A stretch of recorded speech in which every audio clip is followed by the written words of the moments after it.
हर हर महादेव सभी को। सोमवार के व्रत को लेकर मान्यता है कि इस व्रत को करने से भगवान शिव अपने भक्तों की मुराद जल्दी पूरी करते हैं। सोमवार का दिन भगवान शिव को समर्पित होता है, इसीलिए इस दिन भगवान शिव की पूजा और व्रत करने का महत्व और ज़्यादा बढ़ जाता है। यदि आप सोमवार के व्रत करते हैं तो आपको सोमवार की व्रत कथा पढ़ना या सुनना बेहद ज़रूरी होता है, क्योंकि इसके बिना आपका व्रत अधूरा माना जाता है। आइए जानते हैं सोमवार व्रत कथा के बारे में। देवों के देव महादेव बहुत ही भोले माने जाते हैं, इसीलिए उनका एक नाम भोलेनाथ भी है। पौराणिक मान्यता अनुसार भगवान शंकर को प्रसन्न करने के लिए किसी भी तरह के खास विशेष पूजन की आवश्यकता नहीं होती है, क्योंकि कहा जाता है कि वह तो भोले हैं और भक्त के मन से की गई क्षणिक मात्र की भक्ति से भी वो प्रसन्न हो जाते हैं। अगर आप भी शिव की भक्ति की और कृपा पाने के लिए सावन के या सोमवार के व्रत करते हैं तो इस कथा से भोलेनाथ को प्रसन्न कर सकते हैं। एक नगर में एक साहूकार रहता था। उसके घर में धन की कोई कमी नहीं थी, लेकिन कोई संतान न होने के कारण वह बहुत ही दुखी रहता था। संतान प्राप्ति के लिए वह हर सोमवार को व्रत रखता था और पूरी श्रद्धा के साथ शिव मंदिर में जाकर भगवान शिव और माता पार्वती की पूजा करता था।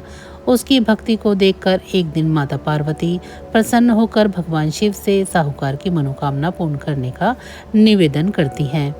पार्वती जी के ऐसा आग्रह करने पर भगवान शिव ने कहा कि हे पार्वती, इस संसार में हर प्राणी को उनके कर्मों का फल मिलता है और जिसके भाग्य में जो होता है उसे वह भोगना ही पड़ता है। लेकिन पार्वती जी ने साहूकार की भक्ति देखकर उसी की मनोकामना पूर्ण करने की इच्छा व्यक्त की।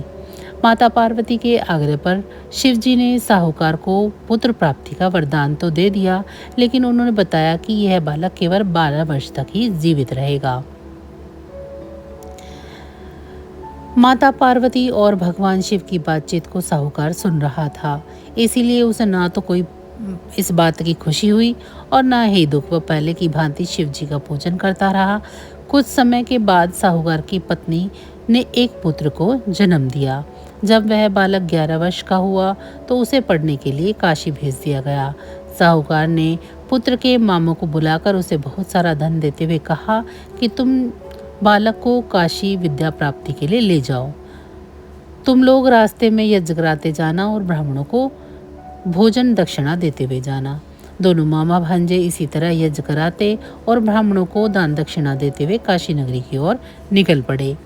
इस दौरान रात में एक नगर पड़ा जहाँ पर राजा की कन्या का विवाह था, लेकिन जिस राजकुमार से राजकुमारी का विवाह होने वाला था वह एक आंख से काना था।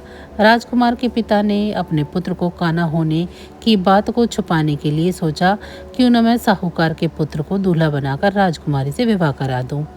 विवाह के बाद इसको बहुत सारा धन देकर इसको विदा कर दूंगा और राजकुमारी को अपने नगर ले जाऊंगा। लड़के को दूल्हे के वस्त्र पहनाकर राजकुमारी से विवाह करा दिया गया। साहूकार का पुत्र ईमानदार था, उसे यह बात सही नहीं लगी, इसीलिए उसने अवसर पाकर राजकुमारी के दुपट्टे पर ये लिख दिया कि तुम्हारा विवाह तो मेरे साथ हुआ है, लेकिन जिस राजकुमार के साथ तुमको भेजेंगे वह तो एक आंख से काना है और मैं काशी जी पढ़ने जा रहा हूँ। जब राजकुमारी ने चुनरी के पल्ले पर यह बात पढ़ी तो उसने अपने माता पिता को यह बात बता दी। राजा ने अपनी पुत्री को विदा नहीं किया, फिर बारात वापस चली गई। दूसरी ओर साहूकार का लड़का और उसका मामा काशी पहुंच गए और वहां जाकर उन्होंने यज्ञ किया।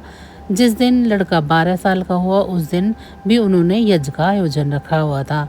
लड़के ने अपने मामा से कहा कि मामा जी, आज मेरी तबीयत ठीक नहीं है। मामा ने कहा कि तुम अंदर जाकर आराम कर लो। शिव जी के वरदान अनुसार कुछ ही देर में उस बालक के प्राण निकल गए। मृत भांजे को देखकर उसके मामा ने विलाप करना शुरू किया। संयोगवश उसी समय शिवजी और पार्वती उधर से जा रहे थे। पार्वती माता ने भोलेनाथ से कहा, स्वामी, मुझे इसके रोने का स्वर सहन नहीं हो पा रहा है, आप इस व्यक्ति के कष्ट को दूर करें।